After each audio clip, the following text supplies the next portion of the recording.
We missed you guys. It's been a little bit. Emotions are down now after the heartbreaking loss in the AFC Championship game. We've had some time to reprieve. We've had some time to talk about our thoughts. And we're just here to, there's a lot of news that went down, a lot of new changes to the team to discuss, a lot of future thoughts that need to be had here. We're going to break it down for y'all guys here. Gonz, how you feeling, man? Well, it's time to wrap up this AFC Championship and put it behind us and officially move on to the 2024 season. That's exactly what we're going to be doing in just a moment. And then what's next for the Ravens? Now that we are kind of in that dead zone until free agency, what are we going to do? Like, what are we thinking about? Who are we going to cut? I know we already have a new defensive coordinator. We'll talk about that. But free agent preview, who's going to make the team? Who's going to get caught? I don't know. The Ravens can't pay them all. So we'll see. I know we knew we were going to have this conversation eventually. We didn't want to have it right now. That's the only thing. Just a week too early. But anyway, here we are. We're still here. We're still here. We're still here. We're still kicking. It's just going back to that championship game. There's so many thoughts, so many things to compile, so many questions, not a lot of answers. Harbaugh and DaCosta had their end of the season wrap up yesterday morning. And, of course, the questions were asked to Harbaugh throughout that game. And the questions that a lot of Ravens fans had is, why didn't we run the ball more in that championship game against the Chiefs? And, Harbaugh spoke on it. He didn't give – it's not the answer we wanted to hear, of course. I feel as though it wasn't the answer that not a lot of fans wanted to hear. But he was saying that, throughout the course of the game, the plan was to run the ball. The initial game plan was, we're going to come in here, we're going to run the ball against the Kansas City Chiefs. And he said they got down in the game, and it just didn't play out that way. I don't agree with that full assessment. My initial thought, I don't see how you don't have enough time to run the ball. It's not like we were down by 30 in the second half. We were down by 10. That's not insurmountable odds. Mind you, the defense was playing shaky in that first half. Let's not get it twisted. They were not perfect in that first half. We were getting dotted. But, if you notice that your defense is getting these guys off the field consistently in that second half, where is the use of the run game? Where? Because if I recall correctly in that second half, the Chiefs, here's the results of all the Chiefs drives. Punt, punt, punt, punt, and then the game ended. I don't understand how we don't. I don't know. I'm not a fan of conspiracy theories, but you got to consider it a little bit because the Ravens have rode by the run game all season long. They've ridden Gus Edwards from the start to the finish. He has 13 touchdowns. It's a career high. They have been hammering him, using him as a power back in short yardage situations. And he's also busted off long runs too, like those powerful Marshawn Lynch type of runs. So I just don't know why you don't give him the ball. 3 carries. 3 carries for 20 yards. I have a hard time believing that our coaches are that small-minded or that dumb. I just don't believe it. And this is the most highest viewed playoffs in NFL history. That was the most viewed AFC Championship in ratings history in the NFL. If NFL is a business at the end of the day, why would you not want the Super Bowl to be the highest rated Super Bowl of all time? So you could pull some strings a little bit. Just saying. Not confirmed. It just looks a little weird when you go away from something that has worked all season long and you play to the strength of the Kansas City defense, which is their pass rush. So you just come out there and you do long developing routes and long developing passing plays to really let the Chiefs get after you. it doesn't make any sense to me. And this is coming off of a game where they played Houston in the divisional round where they just absolutely stifled them with the running game. So I don't get it. I don't get it. Either the coaches, if that is seriously on the coaches and that was the game plan they came up with, then there's some questions about execution in the playoffs or just in general, because you just can't, if you aren't able to see and play to your team's strength, then I don't really know if you deserve to be there. But that's kind of what I've been saying. I have a hard time believing that Monken and Harbaugh did that. So you just kind of wonder if there were some strings being pulled here a little bit for Taylor Swift. Yeah. I mean, like you said, it's ridiculous. I mean, I just don't know how you go away from that. In biggest game in franchise for the past 10 years. We haven't been in this game since 2012. So, yeah. I mean, it's like you said, between the divisional game and the championship game, it's night and day when it comes to how we use the run game. I mean, in all the Texas season game, how we use the run game. Yeah. That's what I don't get. Yeah. I mean, in the divisional game, Lamar 11 carries for 100 yards, Justice Hill 13 carries, 66 yards, Gus Edwards 10 carries, 40 yards, even Dalvin Cook, who was not utilized in that championship game, ladies and gentlemen, 8 carries for 23 yards. We rushed the ball a total of 42 times in that divisional game. Had over 100 yards. Yes, combined. Yes, over 100 yards combined. Compared to the Chiefs game, where Gus had 3 carries for 20, Zay had 2 carries for 4, and then Justice Hill had 3 carries for 3. It's just 3 carries for Gus Edwards. 3. 6 total to your backs is unthinkable. It really is against a suspect Chiefs defense. I don't care what y'all say, what their stats are. The Chiefs defense is not that great. They got outplayed by Aiden O'Connell and the Raiders. Why? Because they ran the ball.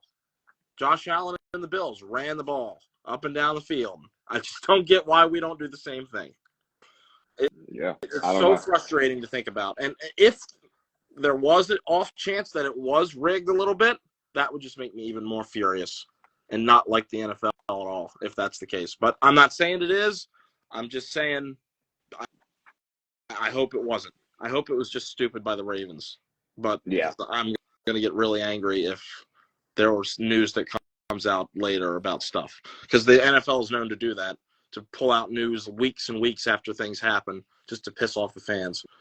So, yeah. I mean, I think, the biggest very frustrating game overall. Yeah, I think the biggest takeaway from this is the fact that I think we can all agree that Lamar did not play well. It was not his best game.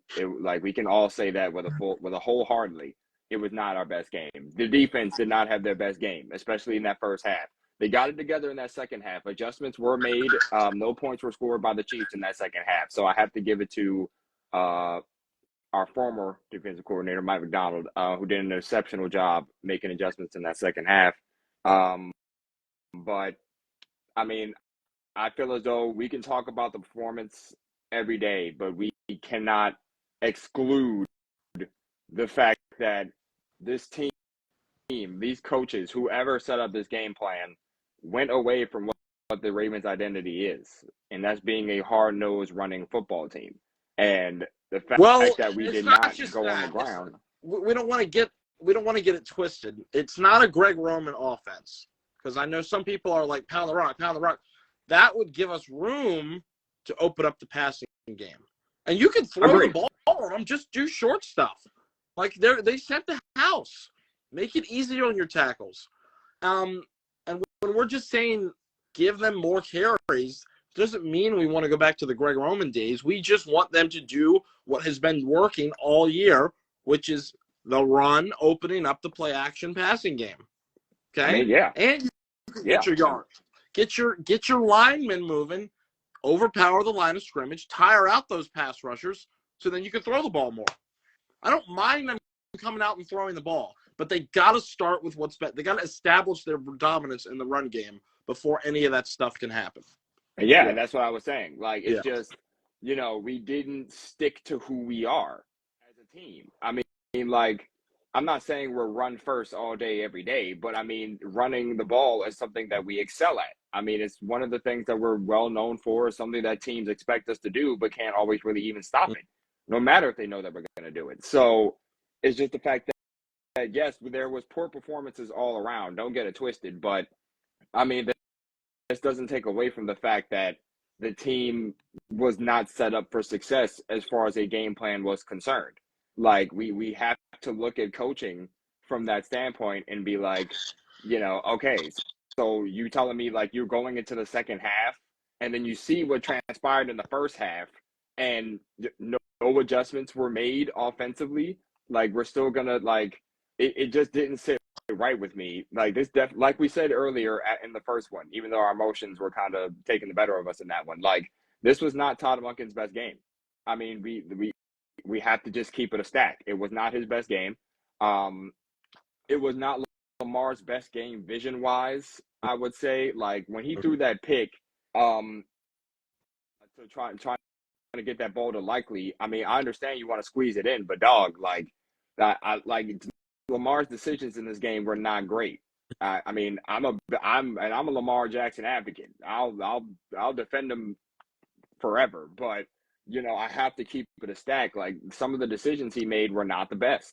There were moments in that game where nobody's open, everybody's covered. Take off, like this what like you're electric. You're the best dual quarterback the league has right now. Like take off. Like if you look at the film, like really look at the film, you realize that there were some moments where Lamar was just holding on to the ball for dear life before he decided he was going to take off. Sometimes it was too late. Sometimes he got a little bit of a pop, but like it was just the decision making was not great in that game. And he looks slow and lethargic as well. There's just no way he gets tracked down on that pass to himself. There's just no way. He should have been gone. Yeah, that probably. I can't believe he got been like, by the linebacker. Yeah. He was just if he would have been able to score on that one, that's probably that would have been the best, probably the greatest play in playoff history. He could also been on that fourth down where he did the QB. Oh yeah, where he took that that design run. Yeah, I mean, I thought he was gone there too. It was a weird game, very weird game. I can't explain it. It was just we were off kilter offensively. It's I don't know. Like I don't know. It's just we didn't utilize the weapons we had. Like why sign Dalvin Cook if we're not even going to put him on the field, man? I don't get it. And on their first touchdown drive, they got a 15-yard run with Gus Edwards right after the fourth down, and then they said more times. Yeah, they saw that 15-yard run and were like, "Oh, okay, that's enough of that." Ridiculous, absolutely ridiculous. Come on, man. And I'm not even gonna bring refs into it. Refs is a completely different conversation for another day. But my thing about that is that the Ravens knew, and Zay said this after the game. He said they knew the refs were not on their side in this game.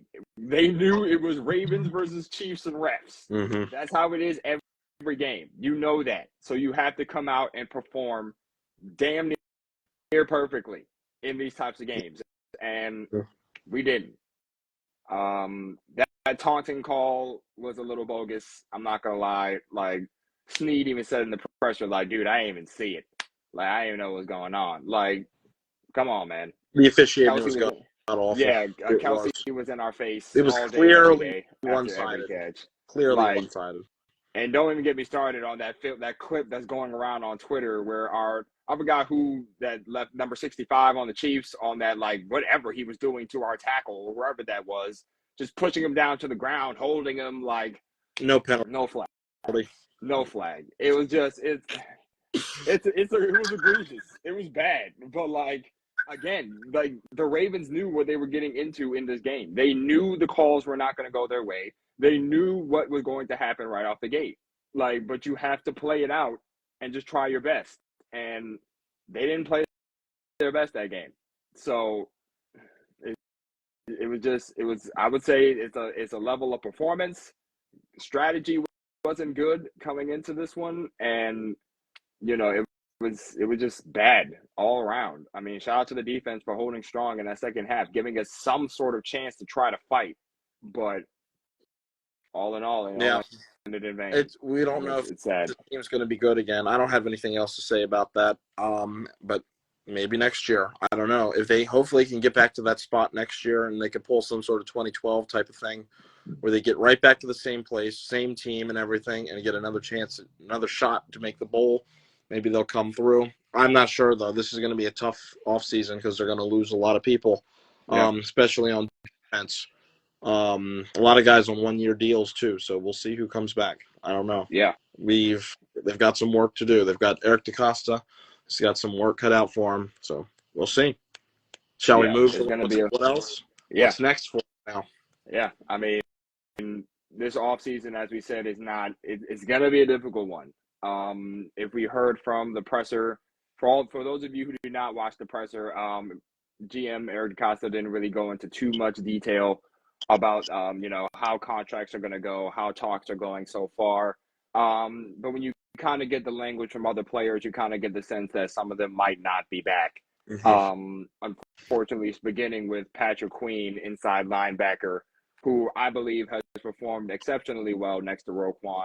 Their chemistry was almost unmatched throughout the whole season. I mean, their communication going from sideline to sideline. I mean, it was undeniable. They were probably the best, a top two, if not one, best linebacker duo in the league this year. But I mean, the way he's talking, it sounds like he might not be back, which would be pretty unfortunate. I know some people, there's mixed reaction on this, and Gonz, I want to pick I'm going to pick your brain on it. But like me personally, I wouldn't want to see him go. Only because, like, again, it's kind of hard to, when you build that chemistry over like a year and a half span season with Roquan, and then it's like, you're establishing yourself in this defense. You're one of the top players on this defense. I mean, like, it sucks to see you go because you really worked to improve. A lot of people were calling for Queen. What's he going to do? How is he going to get better? And he's gotten better over the course of this year and a half with Roquan. I mean, under Mike McDonald, under these new coaches that we got this year, he's played exceptionally well. And it just sucks to see him go because, it's just kind of hard because I feel like he really worked really hard to get to the position he's in today. And I mean, to replace that, I don't know who you get. I mean, obviously we have Trenton Simpson, who we drafted. That's who's going to take it. Yeah. So we have Trenton Simpson, but I mean, it's going to suck seeing him in another uniform, in my humble opinion. I mean, he pretty much played his way out of Baltimore, so I'm not surprised at all. I've been prepared for life without Patrick Queen for a couple of years now, because at one point he was really not looking good and looked like he was definitely going to be on his way out. So now that he did have a nice year, he's priced himself out of Baltimore. He's going to get picked up by a team to be their MLB number one. So we'll see how he does. I'm sure they'll have no issues finding a new team. The only reason he'll come back is if he takes a pay cut, I think, because there's just no way we can afford him, Matabike, Stone, other people, maybe Clowney, I don't know, or possibly Odell Beckham Jr. I don't know how they felt about him this year. But there's just a lot. And I don't think that they have Roquan Smith under contract for a long time now. I just don't think that DaCosta is going to see the need to bring him back. Because they're just going to have to pay him so much money. And that's with all the other needs that needs to be attended to. So I don't see it. I'm not surprised. I think they'll be okay. I think Trenton Simpson can maybe develop into something good. We saw a nice little sample of him in the Steelers game, making a nice couple plays behind the line of scrimmage. So that was pretty cool. I think he can learn under Roquan Smith just how Queen did. So I'm feeling okay about the linebacker situation. Who I really want to talk about, though, is Matabike. We've got to get him. And he's 13 sacks. I mean, he just had his unbelievable breakout season. Each year he's had more sacks, starting when he came back in the league in 2020 as a rookie or a third-round draft pick by the Ravens. And he's became a force in the league. This year was great. Do I expect him to get 13 sacks next year? Not necessarily, because that's insane for an interior lineman.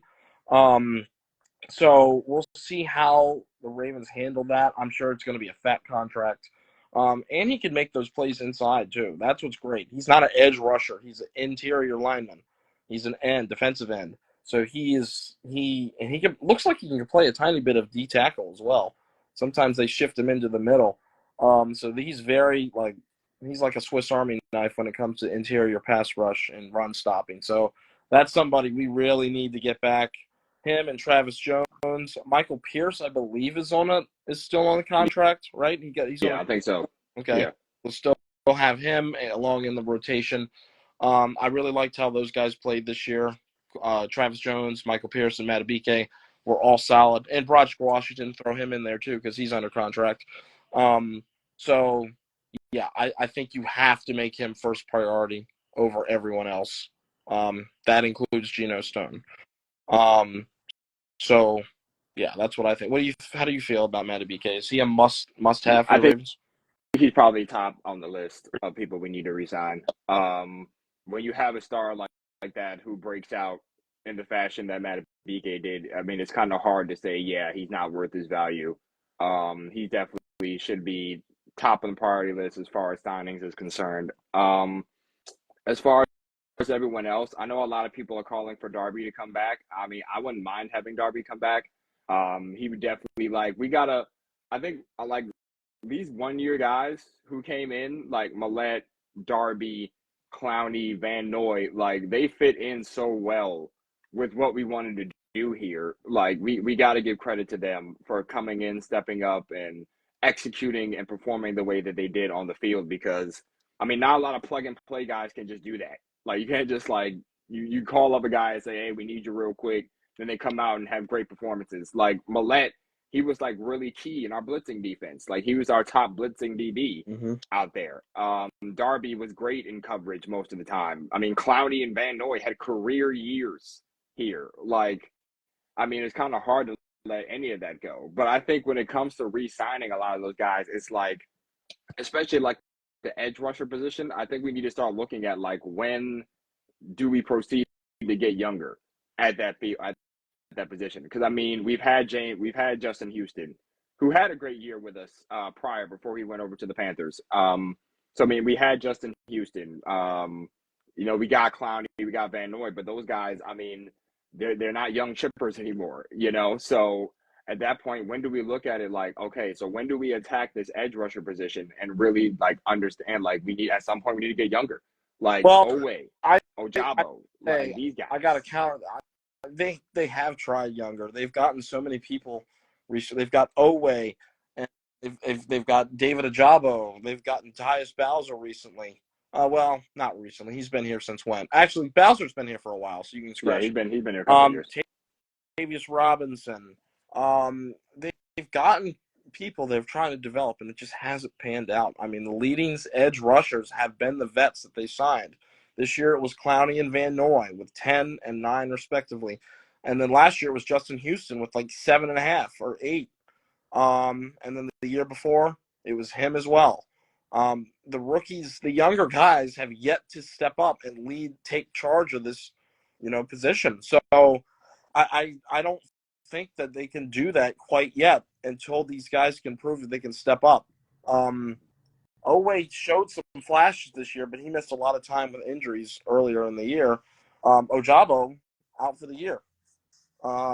So you just kind of wonder. I guess maybe they could try drafting another one this year, but I really think you've got to bring back Clowney or Van Noy or one of those two. I think because it's still not a locked and loaded deal when it comes to going young at the edge rush position if you're a Baltimore Raven. Yeah, I mean, and that's the scary part because I mean Ojabo, we took the risk on Ojabo drafting him when he was injured, so we missed out on him there. I mean, he came back late. He had that clutch strip sack on Burrow. I mean, like I'm ready to see what he can do. You know what I mean? Like we haven't really gotten like full. Done. I'm done with him. If he gets hurt again, I'm finished. Yeah, like this season, like I need to see Ojabo I need more than just a game sample size for him. Like about him in the off season this year, leading up to the season, like in the summer, and 1 sack. That's it, and then he was done for the year. Unbelievable. Unbelievable. Yeah, I mean, it's just, I mean, I have faith. I mean, I think he can be really good, but it's just like I need to see it.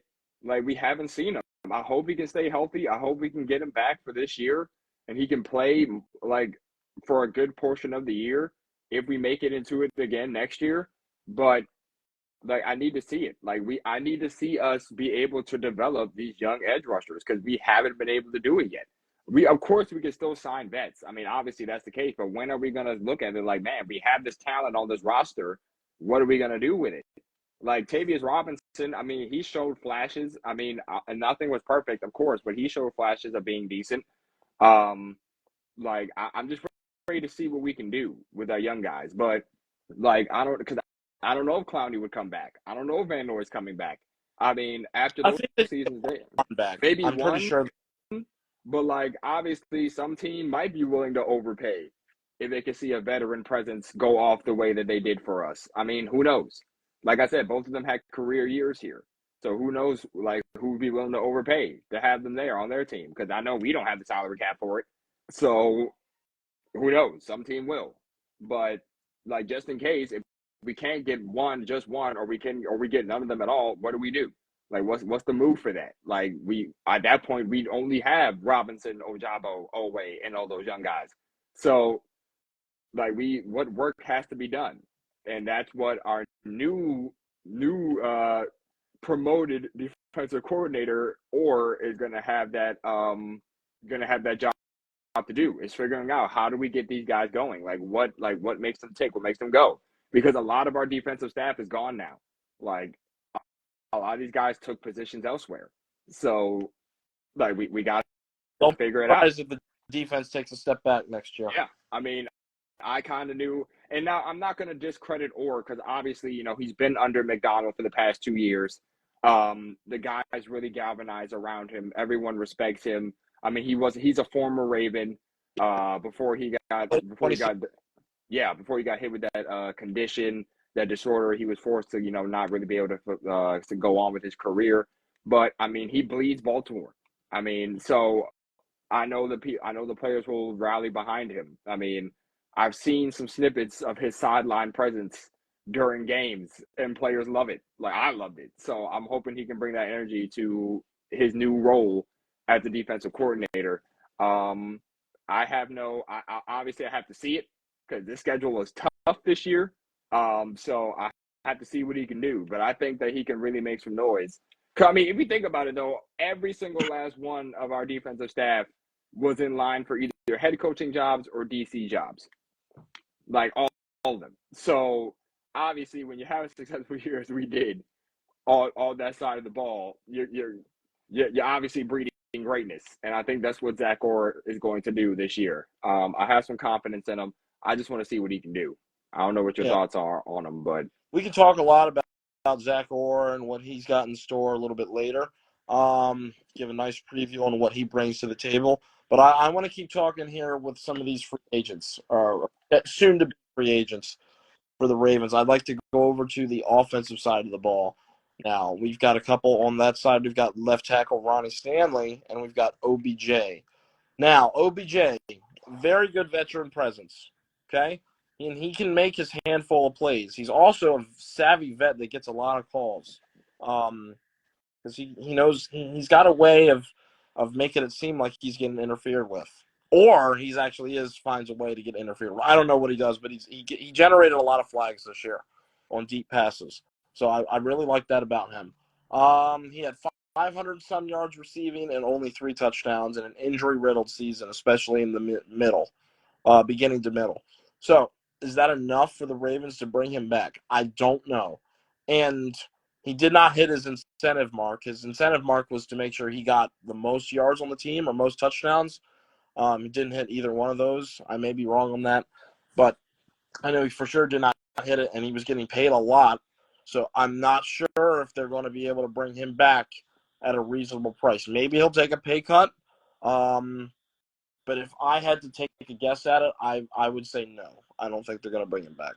I don't know how you feel. I don't think he's back. Yeah, I don't think this year. it wasn't. I'm And I just don't. I don't think that and it's not even the production. It's the money. I think he's going to ask for too much. So unless he takes a huge pay cut and actively wants to come back to Baltimore, which is possible, because he did seem like he really did appreciate this team a lot.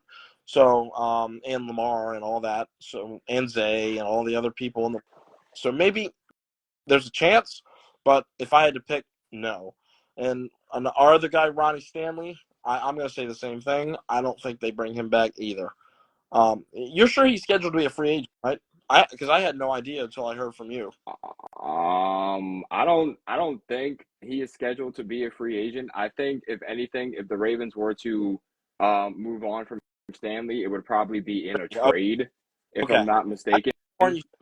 Last night he was a Yeah, free agent, but I think it would be via trade if okay. they were. I'm pulling up the list right now to make sure I'm accurate, but I believe that Stanley is still under contract for at least a Okay. little bit. Let me see All right. Well, here. we can talk about our thoughts on him a Yeah, little bit later then. If we're but as far as both of them, okay. Yeah. yeah, but Go as ahead. far as both of them are concerned, I don't think OBJ's back. I just don't think the money would sit right as far as trying to get him back. I mean, we paid a bag to get him to the team, and it's just it doesn't really look good money wise for us to make that move again. Um, like knowing OBJ, like he has a family, so you have to look at that from that perspective. Like he's going to make the best decision if he does sign with another team. Is going to be the best decision for him and his family financially, and things like that going forward. So I can't really fault him for if the money isn't where he wants it to be, that he would sign somewhere else. Um, so I just don't think he's back this year. If he does play, it will definitely be somewhere else. I mean, unless he does take a pay cut, I don't know. I don't really know where his mindset I is mean, yet. I he mean, showed a we don't know. lot of appreciation for this year's team, Yeah, I mean, and Baltimore I'm loved him. so maybe they could convince him to come back. I don't know. Baltimore loves him. So I mean, I wouldn't be surprised if he does decide to take a pay cut and come back. We'll see. But I mean, again, like he's a father now, so a lot of that. I mean, you make the best decision for your family, and you go on from there, like how you feel financially, things like that. So I mean, I can understand if we don't get him back. I've been kind of preparing for like you've been preparing for life without Patrick Queen. After this year, I was kind of preparing for life without OBJ. That's fair. After this year, and it's I mean, again, and I loved having him here. I mean, I love the catches that he was making. I love the flash that he brought after the touchdowns he scored. Like, it was fun. It was fun. But, like, again, when you're family now and you're thinking about money-wise, what's good for you and your family, I mean, it's just that simple. It's all Stanley. to be down to how they feel about Rashad Bateman because this is a big year for him. He's about to enter his fourth season, right? Yeah, Yes. he was drafted in 21. So this is year 4. That fifth-year option is starting to come into play here. How do they feel about his production? Can they feel he can take that next step next season? I mean, this year he was able to avoid getting injured, which is nice, but can he really make that next jump? Because I only think he had, 2 touchdown catches this whole year? I think so. He I think won. so. It's either 1 or 2. Wasn't many. So it's about how they feel. Are they confident in his progression? I don't know. So I feel like that will maybe play a factor on if they decide to bring back another veteran wide receiver, whether that be OBJ or anybody in the offseason, because that leaves us with, if Odell were to leave, we'd have Zay Flowers, Rashad Bateman. Aguilar is a free agent too. That's another one. So let's pretend he goes. Bateman, Flowers, Tyler Wallace. That's a lot actually, because Aguilar Yeah. and Jay were a big part of this offense. So they possibly could bring back Aguilar. I don't know if it's going to be Aguilar, but you can bank on this. They are going to bring back a wide receiver. They are going to, after just going through that thought in my head, and that 2 of the top 4 wide receivers are free agents from last year's offense. Yeah. You would almost count on them bringing some kind of veteran back, if not one of those 2. Yeah, it's the free agent list. I just brought it up. It might be worse than we thought.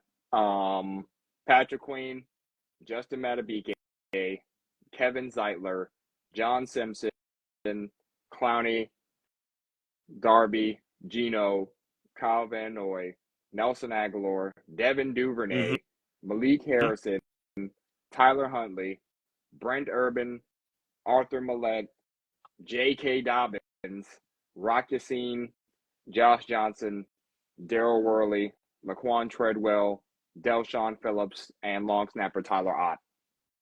Those are all the free agents we have going into this year. We can split this up into 2 episodes because there's so many more to talk about. There's a lot of guys to discuss. Yeah. Yeah, but going back to the wide receivers and add Duvernay to that list, we only have 3 guys on the team that are going to be locks coming back, and that's Zay Flowers, Rashad Bateman, and Tylen Wallace. That's it. That's it. All the other ones are free agents.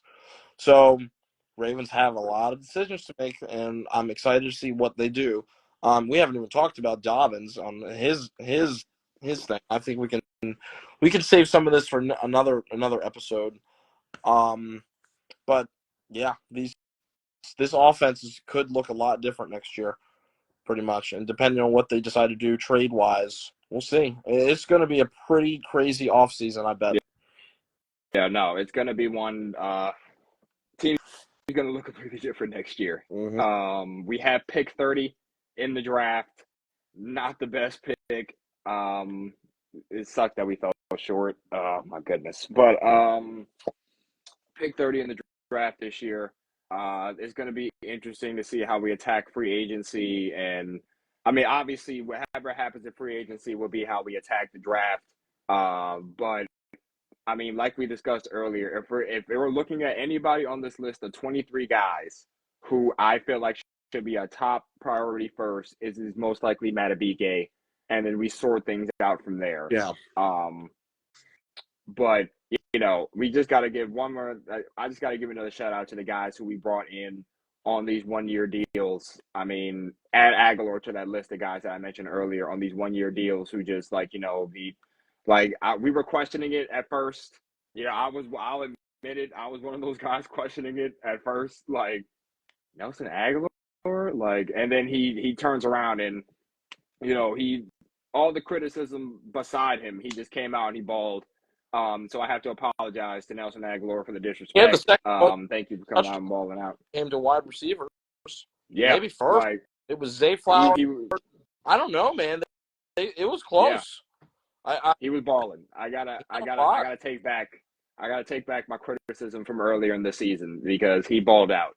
So I apologize, Nelson Aguilar, man to man, for that. But yeah, it's gonna be a lot of turnover. It's gonna be a lot of. We gotta see who we're bringing back because. Well, I am glad they're gonna bring back Monken as offensive coordinator too. Yeah, you gotta run it back. You gotta run it back. Monken. With the same scheme, they can make some tweaks. Fix some of the kinks, make sure they are all good to go for next year. They just got to make sure they got the personnel to do it. But I think that they'll be all right when it comes to it. We'll see how they fill the guard position as well. With John Simpson being a free agent, do they bring him back? Do they see enough from him? I don't know. Left guard was not. I don't think he was super flashy, but he wasn't super terrible either. So I don't know. And they got Makari. Is Makari still on the team? He's not a free agent, right? No, he's not a free agent, at least according to this list. Great. That's good. But yeah, we'll see what the 2024 team is going to look a lot different. I'm glad we still are back. You know he'll be fine in the regular season, but these playoffs, man, we've got to start getting something. Next year, same thing. There might be a lot of questions and a lot of action taken by ADC. Yeah. If they go out, if they don't win it all next year. I mean, yeah. I mean, we lose our top guy on the coaching staff. I mean, I don't see how we let him I can't get upset about it. I mean, Mike McDonald, he was gone no matter what. Yep. He was already gone. I thought there was a chance because we lost, but no, I thought there was a chance because Ben Johnson was still doing interviews.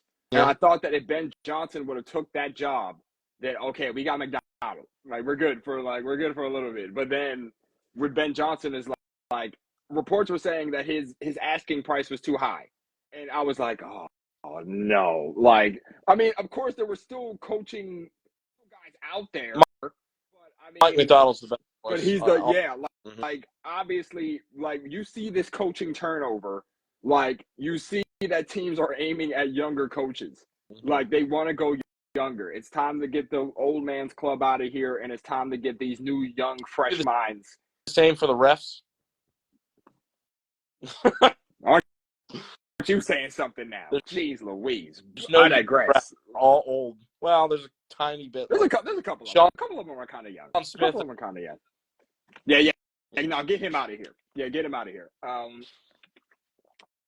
You got to get him out of here because I don't know what he was doing in that. You know what? I'm getting upset all over again. But all right, we'll start wrapping it up. Yeah. But yeah, guys. Obviously the game, not how we wanted it to end, not how we wanted to go about it, but we're here. And we have to watch the Chiefs versus Niners. I've never been a bit. I'm probably gonna watch it, but I'm rooting for the Niners. We can talk about it on the show, but I'm not. I don't know. I really don't. Yeah, because the Chiefs are going to win because of Taylor Swift, and Travis Kelce's going to propose on the 50, and it's going to be disgusting. I don't want to watch it. You heard it here first. Gonz has a script. If I'm right about that, the NFL's rigged, 100% confirmed.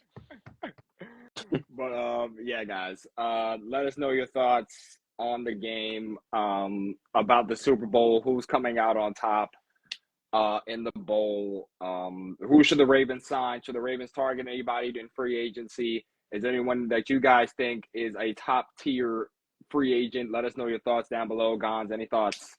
Before we roll up out of here. Nope. We got a long off season ahead. I'm just gonna be along for the ride. The show must go on with life. You got to keep going to work. You got to keep chugging along. No more football on Sundays. So the weekends are going to be a little bit bleak from now until summertime. Summertime doesn't matter because you're having fun all the time. As a teacher, you don't have to work during the summer. But yeah, football Sundays will not be back until around September. So yep. 7 months. Well, for us to get our get back. Get some preseason, which is kind of a little spark. Nah. The first week, and then after the first week, it's like, whatever. Yeah, but we'll see. We just want to get to some training camp practices this year. We'll see, but that's a long ways off. We got to get through the draft, the free agency, the scouting combine. So. Yeah, it's gonna be a bumpy ride. It was a fun. We're gonna be here for it. Or at least it was fun. It was fun. It was fun. You just didn't end how it should have, but we'll see. Agreed. We'll see. Agreed. Maybe they'll get it together. I don't know, but yeah. Thank you. The whole season. Yeah, man. Please continue to do it as we approach the 1-year anniversary of Dom and Gun Sports Talk in a few months. Yeah, you guys stuck with us for the whole ride, so we appreciate it. Through the roller coasters, through all the signings, through the ups and the downs and all that jazz. We appreciate it. Obviously, we were hoping we would have a Super Bowl Ravens stream for you guys, but unfortunately, that will not be the case this year. But there's always room for next year, so we're hoping for next year. Marv's got to hold up that promise. I think he will. I have trust in him. I think Abe will deliver. 7. I know. He's running out of time, but I think he'll deliver. Right. Peyton didn't win until later, so we'll see. True. But yeah, so we'll see. But thank you guys for rocking with us on Dom and Gon Sports Talk. If you're watching this on YouTube, don't forget to leave a like, comment, subscribe, all that fancy jazz.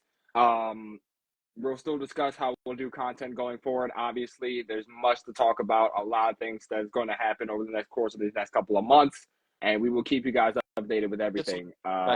On here, we should have a year-end review with some of these people that's been on before. Yeah, I know. See how they feel about their teams end of the season. That's going to be a fun one. So we'll try to bring you guys some content going forward. We've had Steelers. We've had Patriots. Oh my gosh, the Patriots. Go back and check out that video from April. We'll check in on him. See how he's doing after all these months. He's actually still pretty confident. He's still pretty confident going into the next season. So I can't wait to hear. You guys will hear it if we can get him back on here. But we'll see how it goes moving forward. But anyway, guys, thank you all again for all the support. Again, as always, I'm Dom. That's Gonz. We're signing off. We'll see you guys next time. Let's go, Ravens.